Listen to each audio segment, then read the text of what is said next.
Okay, so yes, final part जो है part 2 of biotechnology, chapter number 11। हमने इसके अंदर अभी तक ये पढ़ लिया था, हमने बायोटेक्नोलॉजी की 2 कोर टेक्निक्स पढ़ी थी। One was genetic engineering and second was maintaining a sterile environment. ठीक है, उसके बाद हमने इसके 3 स्टेप्स पढ़े थे जो मेन स्टेप्स होते हैं बायोटेक्नोलॉजी के, कि first is to isolate the foreign gene, second transform the host, मतलब pass on the foreign gene into the host. ठीक है, then host will be called as transformed host and the process of adding the process of including a foreign gene into a host is called as transformation.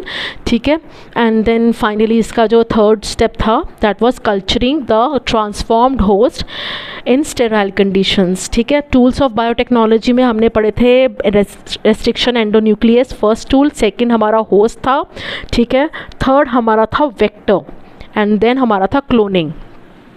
Vector क्या होता है?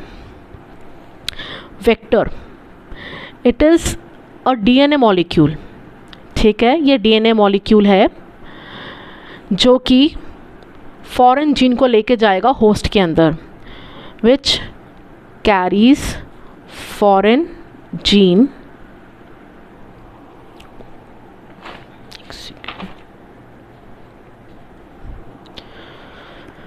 into the host।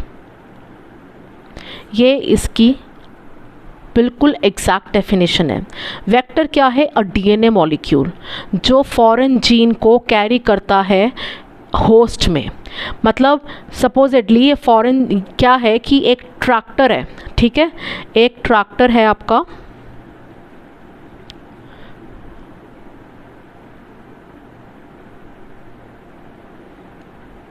ठीक है, ये tractor है, इसके अंदर जो है मैंने फॉरेन जीन बिठा दिया, ठीक है, और अब ये बड़े से सेल के अंदर जाएगा, ठीक है, और उसके अंदर जाके ये अपना फॉरेन जीन को डाल देगा। ठीक है, तो वेक्टर क्या है? It is a DNA molecule, it is a DNA molecule which carries foreign gene into the host. ठीक है, ये कहलाता है वेक्टर, या हम इसको ऐसे भी कह सकते हैं, vector is a vehicle which carries the foreign gene into the host cell, and once the foreign gene comes inside the host cell, the host cell is called as transformed host. ठीक है, और इस process को जिसमें हम foreign gene को insert करते हैं into the host is called as transformation. मतलब inserting the foreign gene into the host is called as transformation. Transformation जो है, पहले मैं आपको ट्रांसफॉर्मेशन के टाइप्स पढ़ाती हूँ। अच्छा, वेक्टर इसको डीएनए मॉलिक्यूल की जगह पे ये भी बोल सकते हैं vehicle oblique DNA molecule which carries foreign gene into the host. और हमारा जो मोस्ट कॉमनली यूज जो वेक्टर होता है that is a plasmid. So plasmid act as vector. ठीक है, plasmid acts as vector, that is it carries the foreign gene into the host। जब इस प्लाज्मिड के अंदर हम फॉरेन जीन डाल देंगे तो हम उसे क्या कहेंगे? Recombinant plasmid. और रिकॉम्बिनेंट प्लाज्मिड को ही हम कहते हैं रिकॉम्बिनेंट वेक्टर। ठीक है, ये वेक्टर भी रिकॉम्बिनेंट वेक्टर कहलाएगा। अब जैसे ही ये रिकॉम्बिनेंट वेक्टर या रिकॉम्बिनेंट प्लाज्मिड जब अपना फॉरेन जीन को होस्ट में लेके जाएगा, देन इस प्रोसेस को कहते हैं ट्रांसफॉर्मेशन, और होस्ट क्या हो जाता है? होस्ट बिकम्स ट्रांसफॉर्म्ड हो जाएगा ये होस्ट। ठीक है, अब इस होस्ट को हम कहेंगे रिकॉम्बिनेंट होस्ट। ठीक है, तो vector is a DNA molecule or a vehicle which carries foreign gene into the host. When we add the foreign gene into the vector or the plasmid, then it is called as recombinant plasmid or recombinant vector. Recombinant vector carries the foreign gene into the host. When it delivers a foreign gene into the host, this process is called as transformation, and after delivering the foreign gene into the host is said to be transformed, और जो host होगा उसे कहते हैं recombinant host। ठीक है। अब इस फॉरेन जीन को इसके अंदर ले जाने, होस्ट के अंदर ले जाने के लिए आपके पास बहुत सारी टेक्निक्स होती है ट्रांसफॉर्मेशन की। फर्स्ट ऑफ ऑल आपकी जो मेम्ब्रेन है दैट इज़ जैसे कि आपका ये है इकोलाई, तो मेम्ब्रेन के बाहर सेल वॉल है, cell wall is made up of peptidoglycan, ठीक है। आपको सबसे पहले इसको रेडी करना पड़ेगा to accept the foreign gene, ठीक है, एक्सेप्ट द फॉरेन जीन, मतलब you have to make the host ready to accept the foreign gene, ठीक है। इस प्रोसेस को जिसमें हम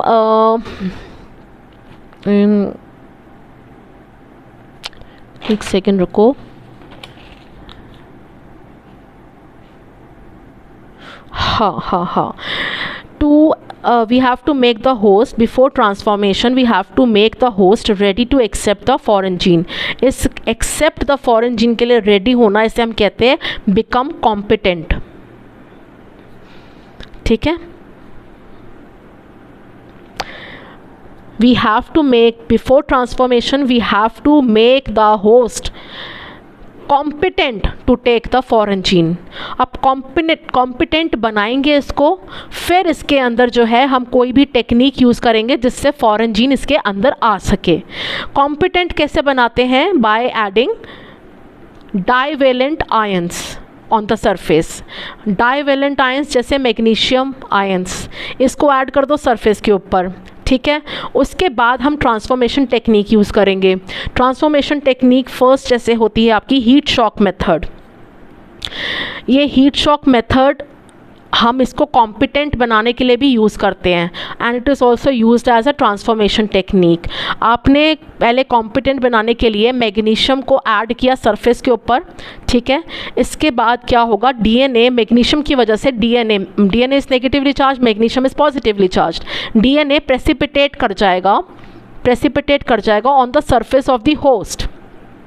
अब डीएनए क्या है, सरफेस ऑफ द होस्ट पे बैठा है। अब इसको जाना है अंदर, लेकिन इसको सेल वॉल को क्रॉस करना है, तो हम हीट शॉक मेथड करते हैं। हम होस्ट को along with the precipitated DNA, हम होस्ट को पहले रखते हैं 0 डिग्री सेल्सियस पे, फिर रखते हैं इसको 42 डिग्री सेल्सियस पे फॉर 2 मिनट्स, ठीक है, और फिर इसको 0 डिग्री सेल्सियस पे ले आते हैं। Because of this sudden temperature change, जो इसकी सेल वॉल होती है वो थोड़ी सी डिस्टेबलाइज हो जाती है। Pores are created in the cell wall and DNA readily enters into the host, ठीक है। तो ट्रांसफॉर्मेशन का मतलब क्या है? Passing the foreign gene into the host cell is called as transformation. But transformation की टेक्निक्स को यूज़ करने से पहले we have to make the host competent to be transformed, ठीक है। मतलब रेडी होना चाहिए फॉरेन जीन के लिए। कॉम्पिटेंट तो है नहीं, वो चाहता तो है नहीं है कि मैं कैरी करूं, और तुम उसको ज़बरदस्ती जो है फॉरेन जीन को डालने में लगे हुए हो। तो पहले उसे कॉम्पिटेंट तो बनाओ। कॉम्पिटेंट का मतलब क्या होता है? Adding divalent cation on the surface of the host. अब डाइवेलेंट कैटायन की वजह से सरफेस पे जो डीएनए है वो आपका प्रेसिपिटेट कर जाएगा। प्रेसिपिटेट करने के बाद आप हीट शॉक मेथड अप्लाई करो। हीट शॉक मेथड में क्या होता है? We place the host along with the DNA at 0 degree Celsius, ठीक है। Then we keep it at 42 degree Celsius for 2 minutes, then again at 0 degree Celsius. Because of sudden changes in temperature the cell wall is destabilised and the foreign DNA enters inside. क्योंकि अभी वो foreign DNA कहाँ बैठा था? Surface पे ही तो बैठा था। जैसे ही उसकी सेल वॉल जो है वो डिस्टेबलाइज होगी, वो फॉरेन डीएनए जो है वो अंदर एंटर कर जाएगा, ठीक है। तो हीट शॉक मेथड सबसे पहला टेक्निक है ट्रांसफॉर्मेशन की। देन सेकेंड टेक्निक जो है आपकी, वो आप यूज़ सकते हो माइक्रो इंजेक्शन।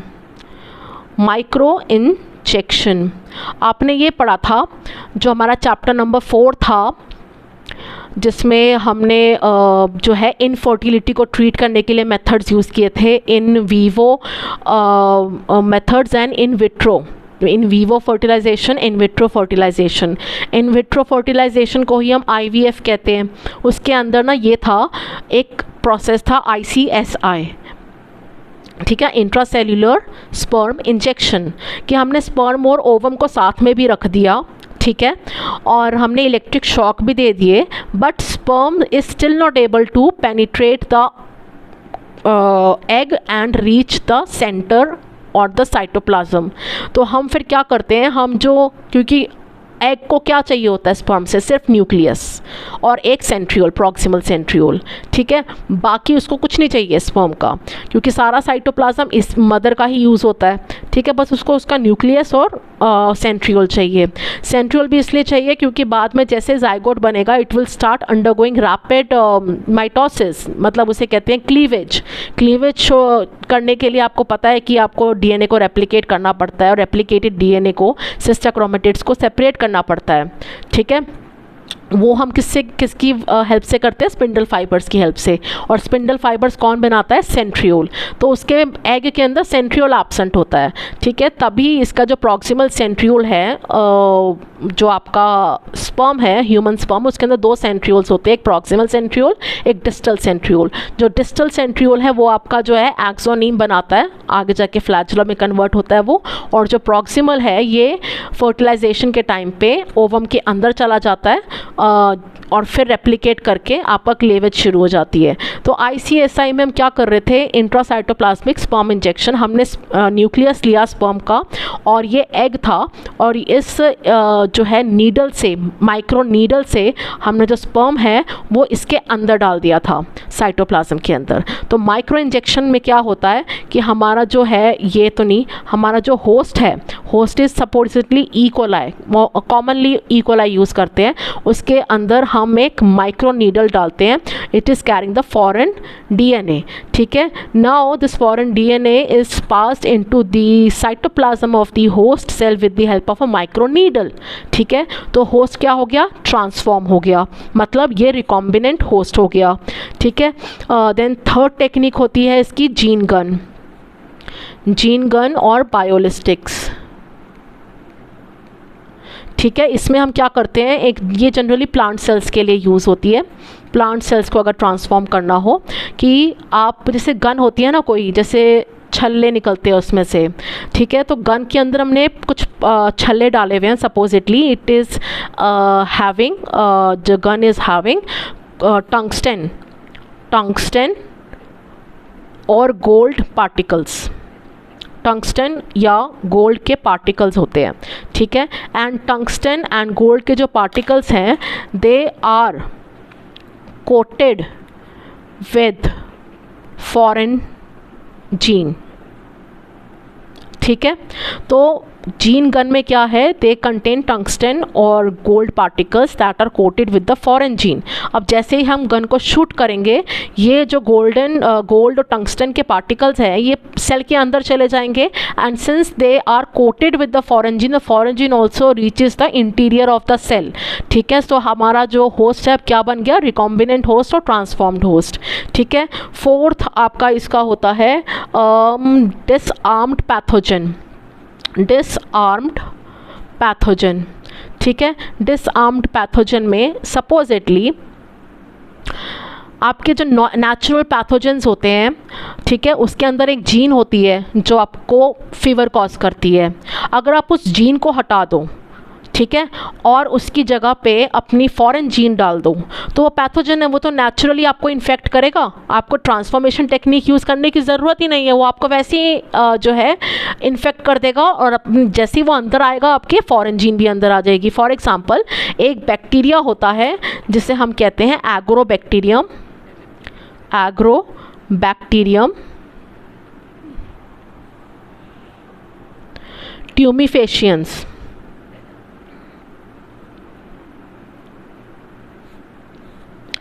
एग्रोबैक्टीरियम ट्यूमिफेशियंस, ठीक है।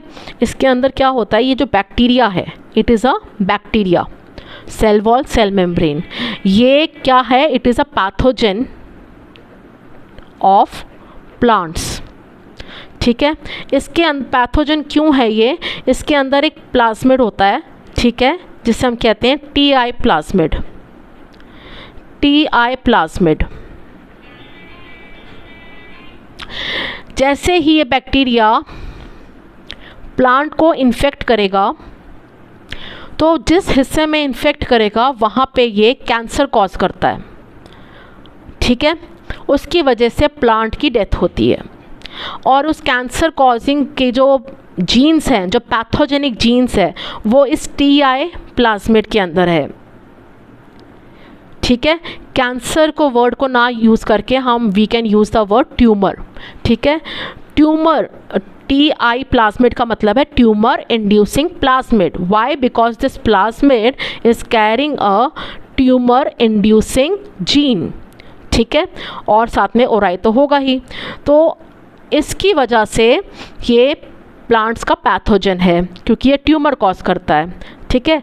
लेकिन ये बैक्टीरिया ऐसा है कि जैसे इसको प्लांट पे रख दोगे ना, इन्फेक्शन कॉज कर देगा, मतलब अपने आप खुद ही अंदर चला जाएगा, ट्रांसफॉर्मेशन टेक्निक यूज़ किए बिना। मतलब इसको डाइवेलेंट की भी ज़रूरत नहीं है, इसको हीट शॉक की ज़रूरत नहीं है, इसको माइक्रो इंजेक्शन की ज़रूरत नहीं है, इसको जीन गन की ज़रूरत नहीं है। बस इसको प्लांट के कांटेक्ट में ले आओ और ये अपने आप उसके अंदर पहुंच जाता है।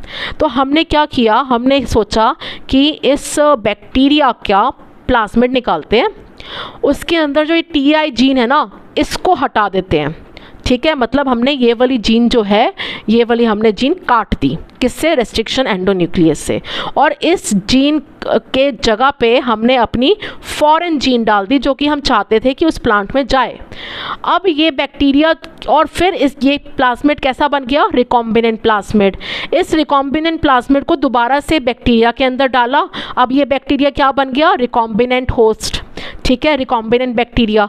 अब लेकिन ये है तो ये एग्रोबैक्टीरियम ही रहेगा ना, रिकॉम्बिनेंट एग्रोबैक्टीरिया है, लेकिन है तो एग्रोबैक्टीरियम। जैसे ही प्लांट के पास छोड़ोगे, ये प्लांट को इन्फेक्ट करेगा, ठीक है। इसका TI प्लाज्मिड उसके अंदर जाएगा और TI प्लाज्मिड उस प्लांट सेल के सेल्स के अंदर घुस जाएगा, और जैसे ही प्लांट के सेल्स रेप्लिकेट करेंगे, मल्टीप्लाई करेंगे, ये TI प्लाज्मिड भी मल्टीप्लाई करता जाएगा और इसके अंदर ये डिजीज़ कॉज नहीं करेगा। क्यों? क्योंकि TI जीन जो ट्यूमर इंड्यूसिंग जीन थी वो हटा दी, बल्कि फॉरेन जीन डाल दी। अब ये फॉरेन जीन की जीन क्लोनिंग हो रही है उसके साथ, क्योंकि हर डिवीजन के साथ जो प्लांट सेल है वो 2 डॉटर सेल्स बना रहा है, और हर 2 डॉटर सेल्स के अंदर ये जो TI प्लाज्मिड जो प्लांट सेल के अंदर गया है, ये भी रेप्लिकेट हो रहा है। तो जीन क्लोनिंग हो रही है, साथ में जीन एक्सप्रेशन भी हो रहा है, अगर हम प्रमोटर अटैच कर देंगे इसके अंदर तो Agrobacterium tumefaciens is a disarmed pathogen. Disarm करने के बाद, डिसआर्म मतलब उसके अंदर जो राइफल वगैरह कैरी कर रहा था ना, वो हटा दो। राइफल क्या होती है? Disease causing gene. वो हटा के ये अब डिसआर्म्ड पैथोजन बन गया, मतलब अब ये डिजीज कॉज करने वाला नहीं है, लेकिन because it is a pathogen तो ये नेचुरल जो है जेनेटिक इंजीनियर है। तो क्वेश्चन आता है, why is agrobacterium tumefaciens called as natural genetic engineer, ठीक है। Because it is a pathogen of the plant, so it is having a natural tendency to enter the plant cells, ठीक है। But what we do is we remove the TI gene from the TI plasmid, so it is not able to cause the tumor, and rather we add a foreign gene in place of the TI gene. And since it is a natural pathogen of plants, it will enter into the plant cell. इसका TI plasmid plant cell के अंदर चला गया, उस TI plasmid में foreign gene थी, वो भी प्लांट सेल के अंदर चली गई, ठीक है। तो इसमें हमें कुछ ट्रांसफॉर्मेशन टेक्निक यूज़ ही नहीं करनी पड़ी, ठीक है। तो डिसआर्म पैथोजन किसके लिए यूज़ होता है? प्लांट्स के लिए। और वो डिसआर्म पैथोजन क्या होगा? Agrobacterium tumefaciens. एनिमल्स के लिए भी हम जो है, फॉर एग्जांपल ह्यूमंस के लिए भी हम जो है डिसआर्म्ड पैथोजन यूज़ करते हैं, बट इसमें हम वायरसेस को यूज़ करते हैं, ठीक है। डिसआर्म्ड वायरस, आपको पता है कि कोई भी वायरस ह्यूमन को इन्फेक्ट कर सकता है। राइनो वायरसेस इन्फेक्ट करेंगे तो आपको कॉमन कोल्ड हो जाता है, ठीक है। अगर HIV इन्फेक्ट करेगा तो एड्स हो जाएगा, पोलियो वायरस करेगा तो पोलियो हो जाएगा, ठीक है। साल्मोनेला टाइफीम्यूरियम टाइफॉइड हो जाएगा, ठीक है। तो आपको पता है कि साल्मोनेला टाइफीम्यूरियम इज़ अ बैक्टीरिया, ठीक है। तो वायरस नेचुरल पैथोजेंस है एनिमल्स के, ठीक है। बस उनमें से जो डिजीज़ कॉज करने वाली जो जीन है उसको हटा दो, ठीक है, और उसकी जगह पे उसके DNA के अंदर आप अपनी जीन डाल दो, फॉरेन जीन। और फिर जैसे कि ये वायरस था, ठीक है, इसके अंदर क्या था? एक DNA था, ठीक है। इस डीएनए में से सपोजिटली यहाँ पे आपका जो है इस वाले पोर्शन के अंदर आपकी जीन है, ठीक है। आपने पहले तो इसमें से इसका डीएनए आइसोलेट किया, ठीक है। उसके अंदर जो ये वाली जीन थी इसको आपने रिमूव कर दिया और इस जीन की जगह पे आपने क्या डाली, अपनी ग्रीन वाली जीन। फिर आपने इसको दोबारा से अपने वायरस के अंदर डाल दिया, ठीक है। अब ये क्या वायरस कैसा है, ये वायरस के अंदर अपना डीएनए तो है, लेकिन इस डीएनए के अंदर वो डिजीज़ कॉज करने वाली जीन के होने के बजाय आपकी अपनी फॉरेन जीन है, ठीक है। ये वायरस है, इसको छोड़ दो ह्यूमंस के सेल्स पे और ये इमिडिएटली सेल के अंदर घुस जाएगा और आपकी फॉरेन जीन भी सेल के अंदर चली जाएगी। आपको ट्रांसफॉर्मेशन की कोई भी टेक्निक यूज़ करने की ज़रूरत नहीं पड़ी। तो disarmed pathogens are used to carry the foreign gene into plants and animals. Plants के लिए कौन सा डिसआर्म्ड पैथोजन यूज़ होता है, एग्रोबैक्टीरियम ट्यूमिफेशंस, और एनिमल्स के लिए कौन सा डिसआर्म्ड पैथोजन यूज़ होता है, वायरसेस, ठीक है। अब ट्रांसफॉर्मेशन की टेक्निक्स आपको पता चल गई।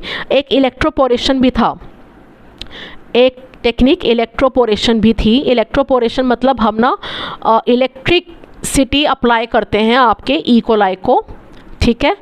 और इकोलाई के अंदर ही एक सॉल्यूशन ले रखा है जिसमें इकोलाई सेल्स हैं और जिसके अंदर हमारा फॉरेन डीएनए है, ठीक है। जब भी हम इलेक्ट्रिक करंट अप्लाई करेंगे इस सॉल्यूशन को, तो इस इकोलाई की सेल वॉल के अंदर नैनोपोर्स डेवलप हो जाएंगे, नैनो साइज्ड पोर्स, नैनोमीटर के साइज के पोर्स, और उन पोर्स के थ्रू आपका जो फॉरेन डीएनए है वो अंदर आ जाएगा, ठीक है। और ये टेम्परेरीली बनते हैं जब तक आपकी इलेक्ट्रिसिटी पास होती रहती, जैसे आप स्विच ऑफ करोगे इलेक्ट्रोपोरेशन ख़त्म हो जाएगा, ठीक है। तो ट्रांसफॉर्मेशन का मतलब क्या होता है, introducing the foreign gene into the host, that is called as transformation, ठीक है। ट्रांसफॉर्मेशन के लिए हम क्या लेते हैं, रिकॉम्बिनेंट वेक्टर। वेक्टर क्या है, it is a vehicle which carries the foreign gene, ठीक है। अब जब हम यूजुअली वेक्टर्स कौन से लेते हैं, प्लाज्मिड्स, ठीक है। When plasmids are containing the foreign gene, then they are no longer plasmids, they are called as recombinant plasmids और रिकॉम्बिनेंट वेक्टर्स, ठीक है। और ये फॉरेन जीन को, प्लाज्मिड को, एक रिकॉम्बिनेंट प्लाज्मिड को ई कोलाई के अंदर, होस्ट के अंदर डालने के लिए हम ट्रांसफॉर्मेशन टेक्निक्स यूज़ करते हैं, ठीक है। यहाँ तक हो गया आपका। अब आपका आता है पोर्शन उसका कि ओके, तो अब ना स्टार्ट करते हैं। हमें एक बार मैं आपको पूरा बायोटेक का बता देती हूँ।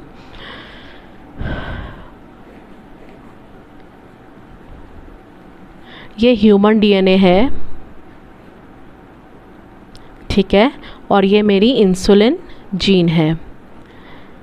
इसको मैंने कट करना है और मैंने जो है एक प्लाज्मिड के अंदर इसको, प्लाज्मिड क्या है, मेरा ई कोलाई होस्ट है, ठीक है, उससे मैंने प्लाज्मिड को आइसोलेट किया, ठीक है। इसके पास एक रेस्ट्रिक्शन रिकॉग्निशन सीक्वेंस थी किसी रेस्ट्रिक्शन एंडोन्यूक्लियस से, उससे मैंने इसको कट किया, ठीक है। अब ये कट करके क्या हो गया, ये खुल गया, ठीक है। खुलने के बाद क्या हुआ, मैंने अपनी फॉरेन जीन इसके अंदर डाल दी, ठीक है। अब ये क्या बन गया, मेरा रिकॉम्बिनेंट वेक्टर या रिकॉम्बिनेंट प्लाज्मिड, ठीक है। अब मैंने इसको दोबारा से इस ई कोलाई के अंदर डाला, ठीक है। ई कोलाई के लिए मैंने क्या यूज़ किया, ट्रांसफॉर्मेशन टेक्निक, ठीक है। अब ये ई कोलाई सेल्स जो हैं आपके, ई कोलाई सेल्स थे, मैंने इसमें प्लाज्मिड डाला था, प्लस मैंने क्या किया था, बहुत सारे प्लाज्मिड डाले थे, ठीक है। सब प्लाज्मिड्स के अंदर ना एक आपकी फॉरेन जीन थी। फिर मैंने क्या किया, इसके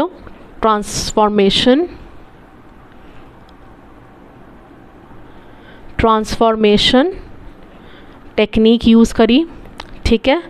और मुझे, अब ध्यान से सुनो, कुछ सेल्स ऐसे मिले जिसके अंदर आपका फॉरेन जीन थी, ठीक है। केस 1, केस 1 ले लेते हैं, जिसके अंदर केस 1 जिसके अंदर प्लाज्मिड भी नहीं था और फॉरेन जीन भी नहीं थी, ठीक है। फिर आपका जो है केस 2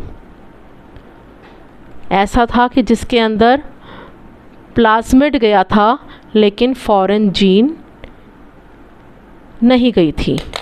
देन केस 3, इसमें क्या था, आपका रिकॉम्बिनेंट प्लाज्मिड गया था, मतलब प्लाज्मिड भी जीन भी, ठीक है। तो प्लाज्मिड भी गया था और जीन भी गई थी। तो ट्रांसफॉर्म तो ये भी हुआ, ये यहाँ पे क्या है, ये केस ऑफ नो ट्रांसफॉर्मेशन, ठीक है। इसमें क्या हुआ है कि प्लाज्मिड गया है तो इसे कहेंगे हम ट्रांसफॉर्म्ड, ठीक है, but we are not having the foreign gene. और इसको केस 3 को हम कहेंगे करेक्टली ट्रांसफॉर्म। तो ट्रांसफॉर्मेशन के बाद हमें होस्ट, बहुत सारे ट्रांसफॉर्म्ड होस्ट मिलेंगे, लेकिन हमें करेक्टली ट्रांसफॉर्म्ड होस्ट को सिलेक्ट करना है और फिर उसी को हमने बायोरिएक्टर्स में डालना है। तो कैसे पता चलेगा कि एक केस 1, केस 2 और केस 3 में से कौन सा, इनमें से कौन सा होस्ट है जिसके अंदर आपके पास फॉरेन जीन है? ऐसे तो पता नहीं चल पाएगा, ठीक है। आपको एक स्पेशल प्रोसेस करना पड़ेगा जिसे हम कहते हैं स्क्रीनिंग। स्क्रीनिंग मतलब शॉर्ट लिस्टिंग, स्क्रीनिंग करनी पड़ेगी आपको हर होस्ट की। तो उससे आपको पता चलेगा कि होस्ट कैसा है, कि होस्ट है ट्रांसफॉर्म हुआ है नहीं हुआ है, और अगर ट्रांसफॉर्म हुआ है तो करेक्टली ट्रांसफॉर्म हुआ है या नहीं हुआ है। क्योंकि अगर आपका प्लाज्मिड चला गया होस्ट के अंदर तो अभी क्या है, वो ट्रांसफॉर्म तो हुआ ना, लेकिन अगर प्लाज्मिड के पास फॉरेन जीन भी थी तब हम कहेंगे कि जो वो होस्ट है करेक्टली ट्रांसफॉर्म हुआ है, ठीक है। तो स्क्रीनिंग करनी पड़ती है हमें। तो पहले हमने क्या किया, ह्यूमन डीएनए में से इंसुलिन जीन आइसोलेट करी, फिर हमने बैक्टीरिया इकोलाई में से हमने अपना प्लाज्मिड आइसोलेट किया, ठीक है। फिर मैंने इंसुलिन को कट करने के लिए जो रेस्ट्रिक्शन एंडोन्यूक्लियस यूज़ किया था वो सेम रेस्ट्रिक्शन एंडोन्यूक्लियस मैं प्लाज्मिड को कट करने के लिए यूज़ करूँगी, ठीक है, सो दैट स्टिकी एंड्स बने। और फिर मैं इसके अंदर ये जोड़ दूँगी फॉरेन जीन, फिर मैं ट्रांसफॉर्मेशन करूंगी, ट्रांसफॉर्मेशन के बाद मैं स्क्रीनिंग करूंगी, फिर मैं देखूंगी कि मेरी कौन सी करेक्टली ट्रांसफॉर्म्ड इकोलाई कॉलोनी है, फिर मैं उसका कल्चर करूंगी इन बायोरिएक्टर्स और फिर डाउनस्ट्रीम प्रोसेसिंग, ठीक है। तो अब हमें सबसे पहला स्टेप क्या करना है कि हमें जो है आइसोलेट करनी है फॉरेन जीन, ठीक है। Foreign gene for example human से कर रहे हैं हम। अब मेरे पास नहीं गलत हो गया, ये दूसरा पेज ले लेती हूँ। पहला स्टेप है आइसोलेट द फॉरेन जीन,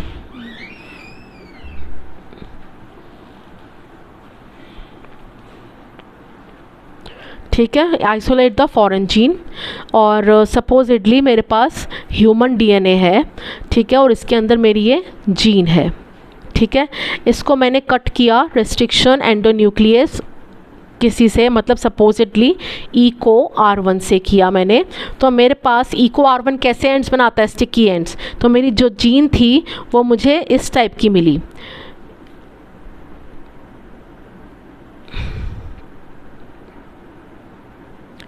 ठीक है, इस टाइप की इसलिए मिली मुझे क्योंकि अगर इसके यहाँ पे GAATTC लिखोगे और यहाँ पे भी लिखोगे आप इसके साथ में GAATTC,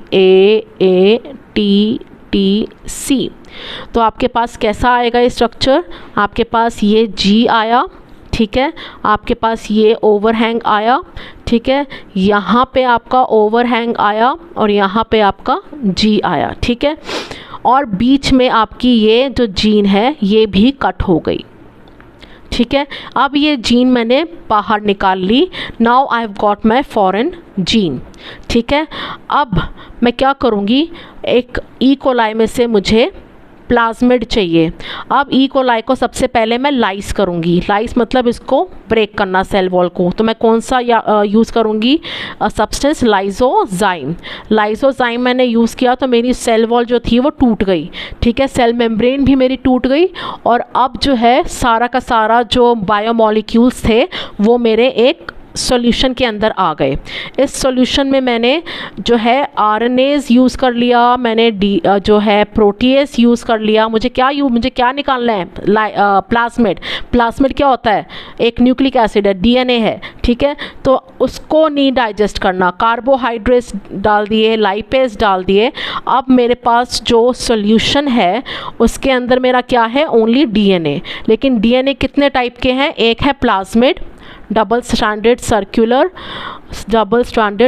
प्लाज्मिड, और एक है मेरे पास क्रोमोसोमल डीएनए। ठीक है, क्रोमोसोमल डीएनए साइज़ में बहुत बड़ा होता है, प्लाज्मिड साइज़ में छोटा होता है।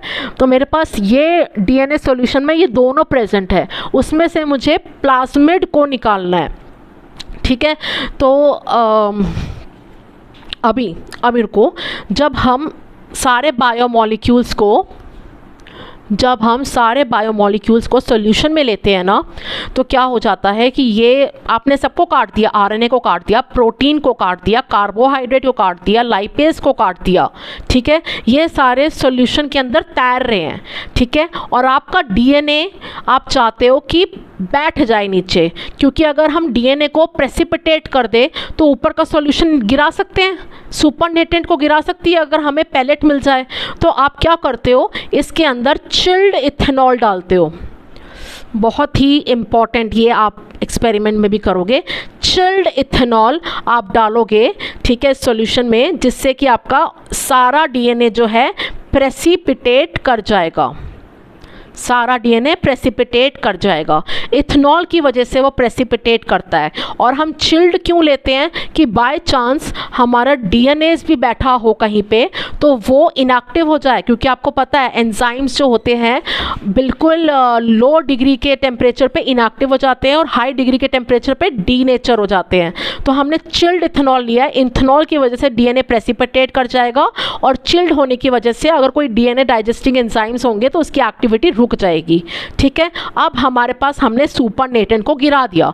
अब इस सॉल्यूशन के अंदर सुपरनेटेंट हमने गिरा दिया है, हमारे पास एक पैलेट है।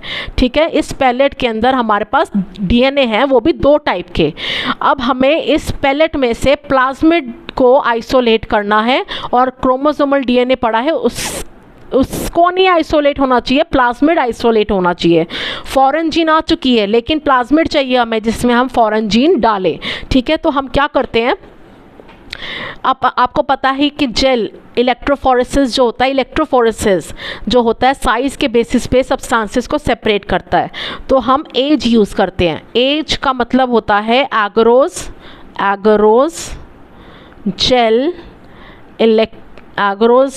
Gel electrophoresis.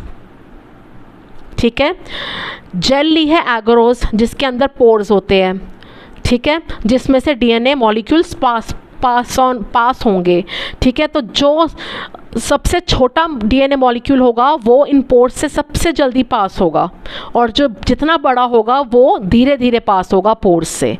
ठीक है, इलेक्ट्रोफोरेसिस का मतलब होता है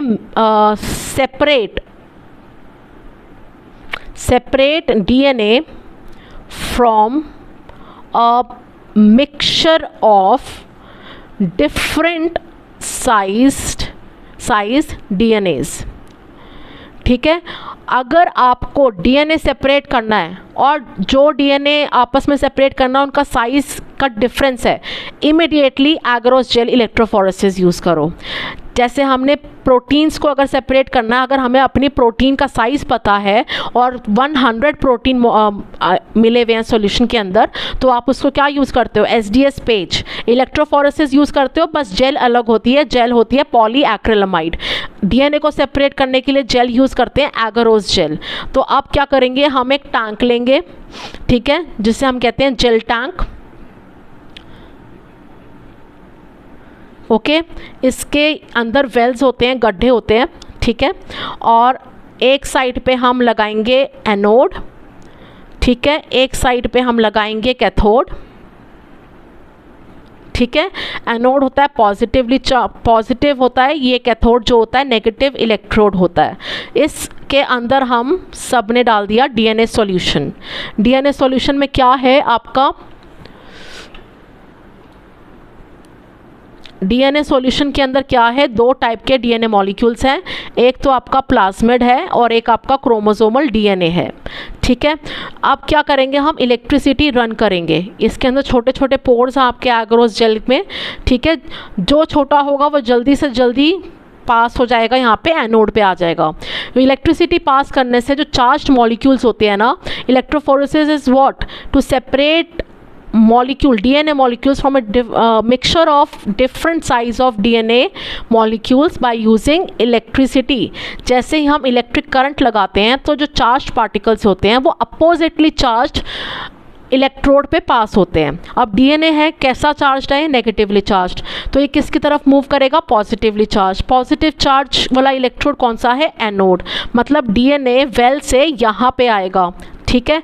और आपको सबसे बड़ा डीएनए कहाँ मिलेगा, यहाँ पे, और सबसे छोटा डीएनए कहाँ मिलेगा, बिल्कुल पास एनोड के। क्यों, सबसे छोटे वाले ने इजीली पास कर गया पोर्स के अंदर से, बिकॉज उसका साइज बहुत छोटा था। एंड लार्जर डीएनए जो है it passed through the pores but at a slow rate, ठीक है। अब हमने जैसे ही बैंड सेपरेट हुए, ठीक है, तो हमें इलेक्ट्रिसिटी बंद करनी होती है, करंट बंद करना होता है, बट हम नेकेड आई से डीएनए का बैंड थोड़ी ना देख सकते हैं, हमें तो जेली दिखेगी, बैंड्स तो दिखेंगे नहीं। इसलिए हम क्या करते हैं, इस डीएनए सॉल्यूशन के अंदर, जिसके अंदर प्लाज्मिड और क्रोमोसोमल डीएनए है, हम एक डाई डालते हैं जिसे हम कहते हैं इथिडियम ब्रोमाइड, ठीक है। इथिडियम ब्रोमाइड जो है डीएनए के साथ चिलेट कर जाती है। चिलेट करने के बाद क्या होता है कि जब हम इन बैंड्स को यूवी लाइट के अंदर देखते हैं ना, तो इथिडियम ब्रोमाइड की वजह से डीएनए के बैंड्स ऑरेंज कलर के दिखते हैं, ठीक है। तो हमने डीएनए सॉल्यूशन के अंदर क्या डाला, एक डाई डाली इथिडियम ब्रोमाइड, ठीक है। अब डाई थी और बैंड्स जो है सेपरेट हो गए, हमें आधा घंटा चलाना था, हमने आधे घंटे बाद स्विच बंद कर दिया, लेकिन हमें बैंड्स दिख नहीं रहे हैं। अब हमने यूवी लाइट ऑन करी, ठीक है, उसके अंदर हमने देखा तो ये एक बैंड ये दिख रहा था ऑरेंज कलर का और एक बैंड ये दिख रहा था ऑरेंज कलर का। अब आपको पता है कि कौन सा बैंड होगा प्लाज्मिड, सबसे जिसने डिस्टेंस सबसे ज़्यादा ट्रैवल किया है, क्योंकि plasmid is very very small compare to chromosomal DNA, तो वो सबसे ज़्यादा डिस्टेंस ट्रैवल कर लेगा पोर्स के थ्रू। तो ये होगा हमारा प्लाज्मिड और ये होगा हमारा क्रोमोसोमल डीएनए। इसको सेपरेट करने के लिए डीएनए को कौन सी टेक्निक यूज करते हैं, agarose gel electrophoresis. What is electrophoresis, to separate DNA from a mixture of different size DNA under the influence of electricity या इलेक्ट्रिक फील्ड, ठीक है। वेल्स होते हैं, वेल्स में हम डालते हैं डीएनए सॉल्यूशन। डीएनए सॉल्यूशन के अंदर हम कौन सी डाई डालते हैं, इथिडियम ब्रोमाइड। इथिडियम ब्रोमाइड क्यों डालते हैं, टू विजुअलाइज द डीएनए। ये सब लिखा है आपके नोट्स में, मैंने बना लिए हैं, टू विजुअलाइज द डीएनए, ठीक है। और कैसे विजुअलाइज होते हैं, to visualise the DNA under UV light. और अंडर यूवी लाइट के अंदर ये डीएनए बैंड्स कैसे दिखते हैं, ऑरेंज कलर के दिखते हैं, ठीक है। अब हमने इस वाले बैंड को सेपरेट करना है। इस वाले बैंड को, ये बैंड किस में प्रेजेंट है, ये बैंड बैठा हुआ है आपके एग्रोस जेल में। तो हमने यूवी लाइट में जब ये ऑरेंज दिख रहे थे ना, तो हमने इसके चारों तरफ जो था कट मारा और जेल को निकाल लिया, ठीक है। अब ये मैंने आपको बताया एग्रोस जेल जो होती है उसको अगर हीट करोगे तो वो लिक्विड फॉर्म में कन्वर्ट हो जाती है। तो हमने इसको बस हीट किया हल्का सा कि ये लिक्विड में कन्वर्ट हो गई, और फिर हमने इस सॉल्यूशन में क्या है, लिक्विड हो रहा है सारा। और वो जो डीएनए है वो इतना छोटा है कि हमें नहीं दिखेगा कि ये कहाँ पे डीएनए है, बस सॉल्यूशन है। तो हमने फिर इसको एग्रोस जेल को थोड़ा हीट किया जिसकी वजह से लिक्विड फॉर्म हो गया। अब इसको हम सेंट्रीफ्यूगेशन कर देंगे, सेंट्रीफ्यूज कर दोगे इसको, सेंट्रीफ्यूगेशन, ठीक है। तो हमारे पास क्या आएगा, लिक्विड तो आएगा, छोटा सा एक पैलेट आ जाएगा। अब क्या है, ये पैलेट है हमारा प्लाज्मिड, ठीक है, तो the process of isolating DNA from agarose gel is called as elution. Elution का क्वेश्चन आता है। आप DNA को सेपरेट कैसे करते हो? On the basis of size by agarose gel electrophoresis. आप DNA को व्यू कैसे करते हो?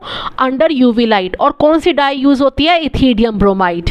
ठीक है, अब आपने जब DNA को आइडेंटिफाई कर लिया तो आप उसको isolate from the agarose gel कैसे करोगे? We will cut that portion of agarose gel that is showing orange color, then agarose gel को आप हीट दोगे तो ये लिक्विड में कन्वर्ट हो जाएगी एंड इस सॉल्यूशन को अब आप सेंट्रीफ्यूगेशन कर लो तो आपका जो DNA है वो पैलेट के फॉर्म में आ जाएगा। Now this is the plasmid DNA। अब आपको पता है कि आपके पास फॉरेन जीन, आपने इंसुलिन जो थी रेस्ट्रिक्शन एंडोन्यूक्लियस से आइसोलेट करी थी। कौन सा रेस्ट्रिक्शन एंडोन्यूक्लियस लिया था आपने? ECO R1। इसकी वजह से आपकी जो जीन है वो ऐसी आई है, उसके पास जो है स्टैगर्ड एंड्स हैं, एक जगह पे ये है, एक जगह पे ये है। ठीक है, मतलब उसके पास क्या है? उसके पास ओवरहैंग्स हैं। ठीक है, अब अगर मैं अपने प्लाज्मिड को, प्लाज्मिड जो होता है vector, plasmid is a vector which carries foreign gene into the host. ठीक है, इसके पास ना एक ऐसी चीज़ होती है जिसे हम कहते हैं MCS। It is called as multiple cloning site, multiple cloning site. ठीक है, इसमें ना बहुत सारे रेस्ट्रिक्शन एंजाइम्स की रेस्ट्रिक्शन सीक्वेंसेस होती है, restriction sites of many restriction endonucleases. तो मैंने क्या किया, इस पोर्शन में ECO R1 डाला और मेरा जो DNA था, क्योंकि उसके अंदर वो थी, मैंने सेम ECO R1 से अगर ये लिया है तो मेरे पास क्या होगा इसके अंदर? AATC। यहाँ पे क्या होगा मेरे पास? GAA।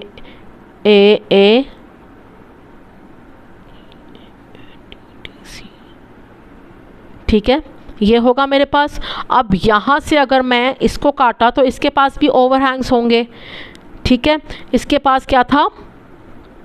यहाँ पे था इसके पास AATTC। ठीक है, और इस वाले के पास क्या है? AATTC। एक सेकेंड रुको, आपको बस ये ध्यान देना है कि आपका जो प्लाज्मिड है उसके पास भी ये वाला इनर वाले की एक बार बढ़ा दी मैंने और एक बार मैंने इसकी बढ़ा दी। ठीक है, सो प्लाज्मिड को कट द प्लाज्मिड, ये ब्लैक बोर्ड पे बना के दिखाऊंगी, cut the plasmid with same restriction endonuclease. ठीक है, अब प्लाज्मिड के पास भी स्टिकी एंड्स हैं और जो हमारी जीन है, जीन जो है उसके पास भी स्टिकी एंड्स हैं एंड बिकॉज हमने सेम रेस्ट्रिक्शन एंडोन्यूक्लियस यूज़ किया है इसलिए इस प्लाज्मिड के sticky ends are complementary to the gene के स्टिकी एंड्स। ठीक है, अब हम क्या लेंगे? एक ट्यूब लेंगे जिसे हम कहते हैं एपेंडोर्फ ट्यूब। ठीक है, उसके बाद इस एपेंडोर्फ ट्यूब में हम अपना कट प्लाज्मिड डालेंगे। ठीक है, हम अपनी जीन डालेंगे। जैसे ही जीन डालेंगे और प्लाज्मिड डालेंगे, बिकॉज इसके पास, दोनों के पास कम्प्लीमेंट्री स्टिकी एंड्स है, ये आपस में वैसे ही जुड़ जाएंगे। नहीं भी जुड़ेंगे तो हम उसके लिए डाल रहे हैं DNA लाइगेज जो जोड़ दें। ठीक है, और हमने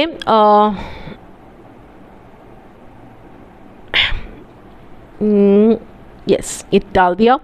ठीक है, अब क्या होगा कि DNA लाइगेज जो है, एक केस हो सकता है कि जो प्लाज्मिड जो कट थे ना वो प्लाज्मिड खुद ही सर्कुलर बन गया, प्लाज्मिड रीसर्कल्ड, खुद ही आपस में जुड़ गया। तो अब खुद ही आपस में जुड़ गया मतलब फॉरेन जीन नहीं थी। सेकंड केस हो सकता है कि प्लाज्मिड प्लस जीन थी, इसे हम कहते हैं रिकॉम्बिनेंट प्लाज्मिड। ठीक है, अब हम क्या करेंगे, इसी सॉल्यूशन के अंदर आधे घंटे के बाद हम डाल देंगे अपने ई कोलाई। ठीक है, या तो इस सॉल्यूशन को हीट शॉक मेथड देंगे, या इस सॉल्यूशन को इलेक्ट्रोपोरेशन करेंगे, या इस सॉल्यूशन के अंदर या इसके अंदर जीन गन करेंगे। बस हमने ई कोलाई को अंदर डाल दिया। ठीक है, अब ई कोलाई के अंदर 3 केसेस होंगे कि ई कोलाई जो थी उसके अंदर प्लाज्मिड नहीं गया। एक ये केस हो सकता है, ठीक है, केस 1। केस 2 हो सकता है कि ई कोलाई के अंदर प्लाज्मिड गया है, लेकिन वो प्लाज्मिड फॉरेन जीन नहीं कैरी कर रहा, वो अपने आप ही जुड़ गया था, उसके अंदर कोई भी फॉरेन जीन नहीं है, तो ये नहीं है। एंड केस 3 कि ई कोलाई में रिकॉम्बिनेंट प्लाज्मिड गया। ओके, अब प्लाज्मिड देखते हैं हम। सबसे कॉमन जो प्लाज्मिड होता है वो होता है आपका PBr 322,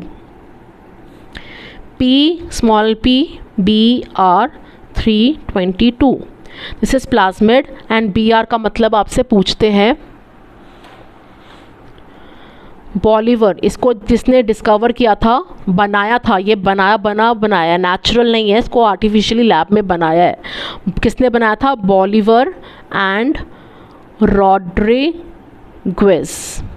ठीक है, 322 नंबर पे बनाया था। इस प्लाज्मिड के पास क्या क्या है?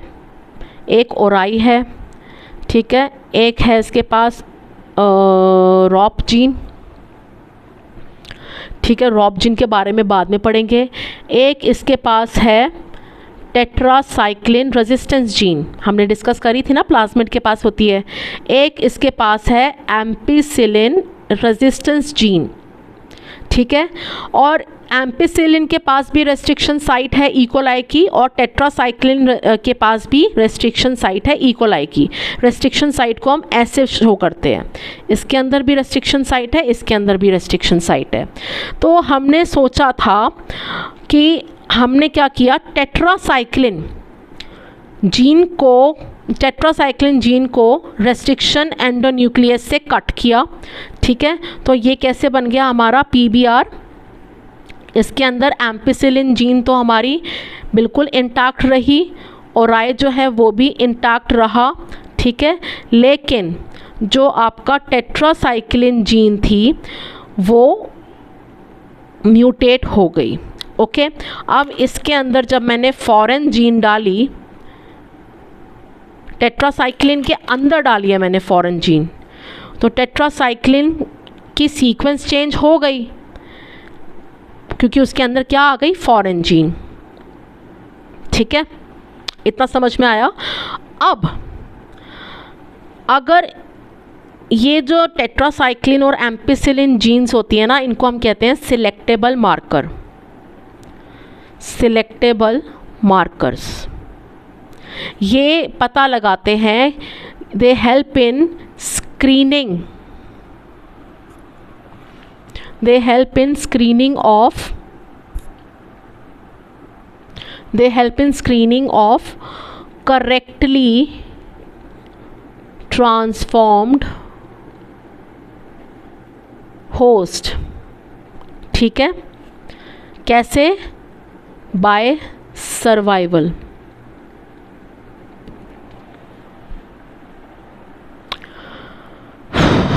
ओके, अब मैंने 3 पेट्री डिश लिए हैं। मैंने एक पेट्री डिश ली, ओके, उसमें मैंने ना जो इकोलाई सेल्स जो सोल्यूशन था ना जिसमें हमने ट्रांसफॉर्मेशन किया था उस सोल्यूशन को इसके अंदर डाल दिया।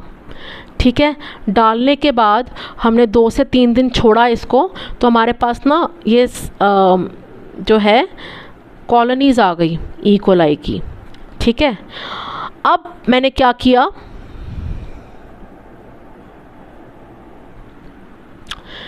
इसके अंदर मैंने एम्पिसिलिन डाला। देख लूँ,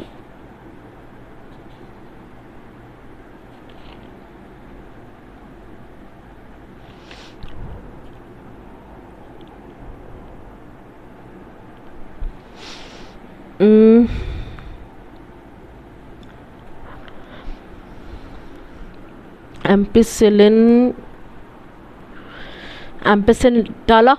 अब जिस सेल के अंदर केस 1 वाला जो इकोलाई है उसके अंदर तो प्लाज्मिड ही नहीं गया है, अगर प्लाज्मिड नहीं गया है तो एम्पिसिलिन रेजिस्टेंस जीन भी नहीं है।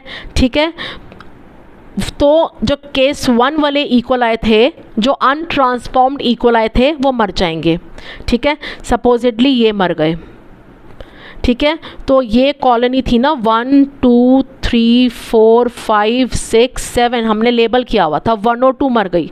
मतलब 1 और 2 में जो इकोलाई थे उनके अंदर प्लाज्मिड एब्सेंट था। ठीक है, मतलब बाद में इनके अंदर और 3 से लेके 3 4 5 6 7 के अंदर इकोलाई के अंदर हमारा प्लाज्मिड गया था। ठीक है, बट उस प्लाज्मिड में फॉरेन जीन गई है या नहीं गई है उसका अभी हमें श्योर करना है। ठीक है, अब हम क्या करेंगे, इसके ऊपर एक फ़िल्टर पेपर रखेंगे। ठीक है, और एक और पेट्री डिश लेंगे, एगार डालेंगे और इस फिल्टर पेपर को प्रेस कर देंगे। जो यहाँ पे रखा था ना, इसको उठा के इसके ऊपर रख दिया, तो हमारी जो यहाँ पे कौन सी जिंदा थी 3 4 5 6 7, ये कॉलोनीज़ का कुछ पोर्शन उठ के इस चिपक गया था इस फिल्टर पेपर से, और फिल्टर पेपर इसको ऊपर रखने से क्या हुआ कि वो जो छपे हुई कॉलोनीज़ थी वो इसके ऊपर कल्चर प्लेट में आ गई। अब हमने ये फ़िल्टर पेपर हटाया तो हमने देखा ये 3 4 5 6 7 आ चुकी है, लेबल कर चुके हैं हम इसको। ठीक है, अब हमने इसके अंदर क्या डाला, टेट्रासाइक्लिन। ओके, इसके अंदर नहीं डालेंगे, सॉरी, इसके अंदर ही डालेंगे दोबारा से टेट्रासाइक्लिन। टेट्रासाइक्लिन से अब अगर आपके टेट्रासाइक्लिन के अंदर हमने रेस्ट्रिक्शन अपनी जीन डाली थी तो टेट्रासाइक्लिन की जीन की म्यूटेशन हो गई। अब ये वाला plasmid in the presence of tetracycline antibiotic क्या ज़िंदा रह पाएगा? नो, क्योंकि टेट्रासाइक्लिन को जो रेजिस्टेंस दे रहा था उस जीन को तो हमने म्यूटेट कर दिया है। ठीक है, तो हुआ क्या था, हमने पहले तो जो ट्रांसफॉर्म्ड जो सॉल्यूशन था उसमें से हमने जो पैलेट था इकोलाई का वो हमने पेट्री डिश में डाला, 3-4 दिन के लिए छोड़ दिया। ठीक है, अब 3-4 दिन के बाद छोड़ने के बाद हमारे पास 7 कॉलोनीज़ आई, ये 1, ये 2, ये 3, ये 4, ये 5, ये 6 और ये 7, ये हमने लेबल कर ली। ठीक है, अब इसके अंदर सबसे पहले हमने डाला एम्पिसिलिन। अगर प्लाज्मिड था, क्योंकि प्लाज्मिड के अंदर क्या क्या था, एक तो एम्पिसिलिन रेजिस्टेंस जीन थी और एक टेट्रासाइक्लिन रेजिस्टेंस जीन थी। ठीक है, और टेट्रासाइक्लिन के अंदर हमने क्या डाली थी, अपनी फॉरेन जीन। तो एम्पिसिलिन, अगर इसके अंदर प्लाज्मिड गया था इकोलाई के अंदर, तो एम्पिसिलिन के अगेंस्ट रेजिस्टेंस प्रोवाइड करेगा। तो जिसके अंदर जिस भी इकोलाई की कॉलोनी के अंदर प्लाज्मिड गया है वो जिंदा रहेंगे। तो क्या हो गया, जिंदा रहे आपके 4 5 6 7 और ये तीनों मर गए। ठीक है, इसका मतलब 4 5 6 7 कॉलोनीज़ के अंदर प्लाज्मिड गया है। अब प्लाज्मिड कैसा गया है, एम्पिसिलिन टेट्रासाइक्लिन दोनों ठीक गए हैं या टेट्रासाइक्लिन के अंदर फॉरेन जीन भी गई है, तो हम उसके लिए क्या करेंगे, रेप्लिका बनाएंगे इसका रेप्लिका कैसे, इसके ऊपर फिल्टर पेपर डाला, प्रेस किया और आपकी जो कल्चर प्लेट है उसके ऊपर फिल्टर पेपर डाला और प्रेस कर दिया, तो हमारे पास यहाँ पे भी कॉलोनीज़ आ गई 4 5 6 एंड 7। ठीक है। अब इनके पास सेम ही है, इसके पास भी सेम ही है, ठीक है। अब हम क्या करेंगे, इसके अंदर हम डालेंगे अपना टेट्रासाइक्लिन एंटीबायोटिक, ठीक है। लेकिन आपको पता है कि टेट्रासाइक्लिन एंटीबायोटिक के अगेंस्ट रेजिस्टेंस तभी मिलेगी, तभी सेल जिंदा रह पाएंगे जब उसके वो इंटैक्ट होगी। अगर टेट्रासाइक्लिन के अंदर फॉरेन जीन हुई तो वो कॉलोनीज मर जाएंगी।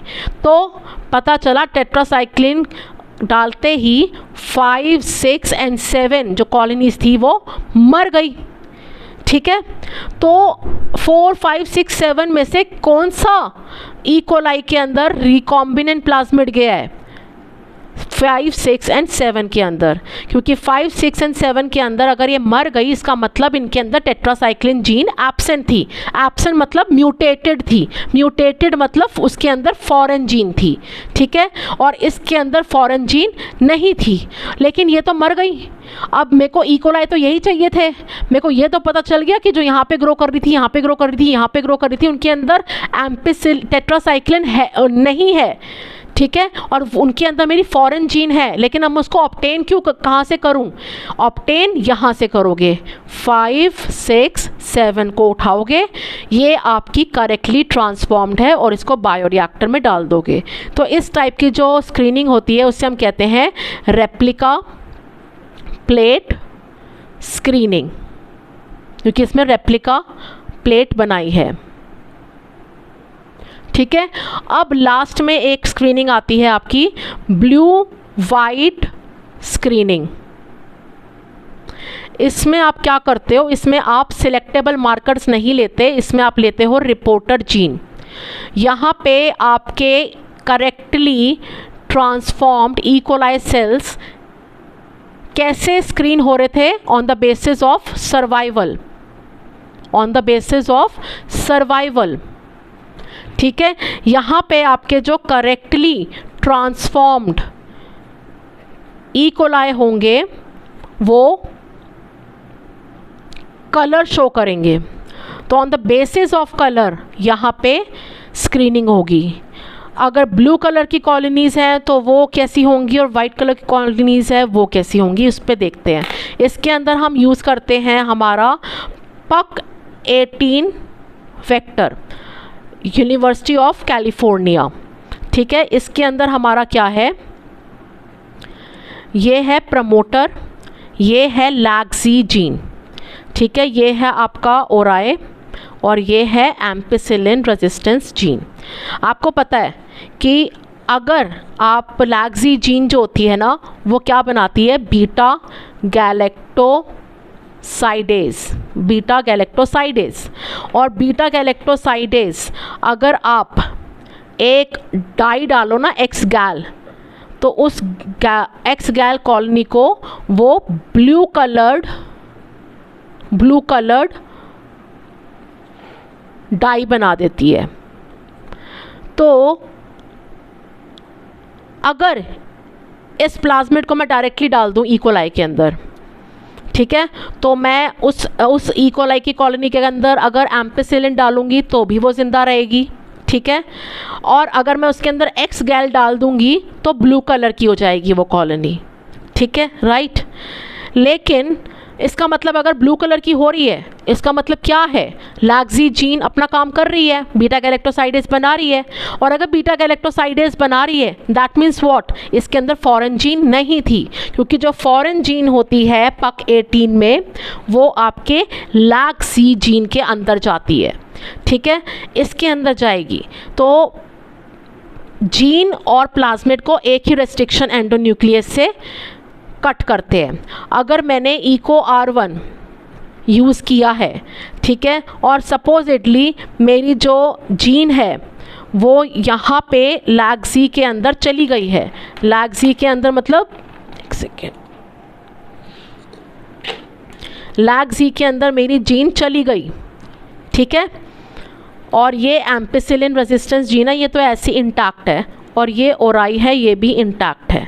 अब क्या होगा, ये जो था लैक्सी जीन इसका म्यूटेशन हो गया क्योंकि इसके अंदर फॉरेन जीन चली गई, ठीक ठीक है, फॉरेन जीन चली गई, अब इसका म्यूटेशन बीटा गैलेक्टोसाइडेस बनेगा ही नहीं। इस कॉलोनी के अंदर आप एक्स गैल डालोगे तो ब्लू कलर की डाई बनेगी ही नहीं। ठीक है, तो आपने सपोजिडली ट्रांसफॉर्मेशन वाला जो सॉल्यूशन था आपने पेट्री डिश में डाला और आपके पास 1 2 3 4 कॉलोनीज आई 4 दिन के बाद, आपने इसको लेबल कर दिया। ठीक है, सबसे पहला स्टेप जो स्क्रीनिंग का होता है, आप डालोगे इसके अंदर एंटीबायोटिक, एम्पिसिलिन डाली, जिसके अंदर प्लाज्मिड गया होगा सिर्फ वही सर्वाइव करेगा। ठीक है, सपोजिडली आपका जो है ये मर गया और ये भी मर गया, मतलब इनके अंदर प्लाज्मिड ही नहीं गए थे, तो 3 और 4 बच गए। ठीक है, इनके अंदर प्लाज्मिड गए थे। अब प्लाज्मिड के अंदर फॉरेन जीन थी या नहीं थी? अगर फॉरेन जीन होगी तो एक्स गैल डालने के बाद भी ब्लू कलर नहीं बनेगा। कौन सी कॉलोनी बनेगी? वाइट कलर की। और अगर इसके अंदर जीन नहीं हुई तो लैग जी जीन जिंदा है और वो एक्स गैल डालने के बाद कौन सी कॉलोनी बनाएगी? ब्लू कलर की। तो अब हमने इसके अंदर क्या किया, हमने डाला एक्स गैल, ये एक डाई है। ठीक है, एक्स गैल डालने के बाद ये निकली ब्लू कलर की और ये निकली वाइट कलर की। तो एक्स गैल किस में कन्वर्ट हुआ? एक्स गैल जो है किस में कन्वर्ट हुआ? यहाँ पे एक्स गैल ब्लू डाई के अंदर कन्वर्ट हो गया। क्यों? क्योंकि इसके अंदर बीटा गैलेक्टोसाइडेस लैग जी जीन इंटैक्ट थी। इसका मतलब ये जो 4th नंबर की जो कॉलोनी है ये करेक्टली ट्रांसफॉर्म नहीं हुई है। और जो 3rd वाली जो कॉलोनी है उसमें जब वाइट कलर आ गया, वाइट मतलब जो डाई थी वो जो एक्स गैल था वो ब्लू डाई में कन्वर्ट ही नहीं हुआ। इसका मतलब क्या था? बीटा गैलेक्टोसाइडेस बना ही नहीं। इसका मतलब क्या था? लैग जी जीन के अंदर आपकी फॉरेन जीन प्रेजेंट थी। तो आपकी जो ट्रांसफॉर्म्ड कॉलोनीज हैं वो वाइट कलर की होंगी और जो नॉन ट्रांसफॉर्म्ड कॉलोनीज हैं वो ब्लू कलर की होगी। इसे कहते हैं ब्लू वाइट स्क्रीनिंग। ठीक है, और लैग जी जीन, इसमें ब्लू वाइट स्क्रीनिंग में स्क्रीनिंग किसकी वजह से होती है? On the basis of colour. अगर ब्लू कलर निकला तो नॉन ट्रांसफॉर्म्ड, अगर वाइट कलर निकला तो ट्रांसफॉर्म्ड। ठीक है, और लैग जी जीन जो है ये सर्वाइवल नहीं प्रोवाइड करती है, ये कलर के बेसिस पे आपको पता लगाती है। तो लैग जी जीन को हम सिलेक्टेबल मार्कर नहीं कहते, इसको हम कहते हैं रिपोर्टर जीन, लैग जी जीन। ठीक है, बाकी मैं क्लास में पढ़ाऊंगी आपको एक बार, तो ये सब कुछ पढ़ के आना।